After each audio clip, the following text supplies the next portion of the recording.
கர்த்தருக்கு ஸ்தோத்திரம். 1 நாளாகமும் 29ஆம் அதிகாரம் 12வது வசனம். எவரையும் மேன்மைப்படுத்தவும் பலப்படுத்தவும் உம்முடைய கரத்தினால் ஆகும். கிறிஸ்துவுக்குள் பிரியமானவர்களே, தாவீது கர்த்தருக்கு சித்தமானவைகளை எல்லாம் செய்து அவர் இருதயத்துக்கு ஏற்றவனாக நடந்து கொண்டான். கர்த்தருடைய கட்டளைகளில் ஒன்றையும் விட்டு விலகாமல் அவர் பார்வைக்கு செம்மையானதை செய்து வந்தான். ஆகவேதான் கர்த்தர் அவன் மேல் பிரியமாய் இருந்தார். ஆடுகளை மேய்த்த அவனை ராஜாவாக மேன்மைப்படுத்தி பலப்படுத்தினார்.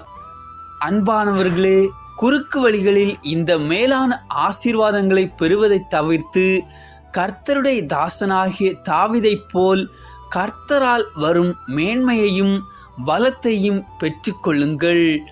ஆமேன். தேவன் தாமே உங்களை ஆசீர்வதிப்பாராக.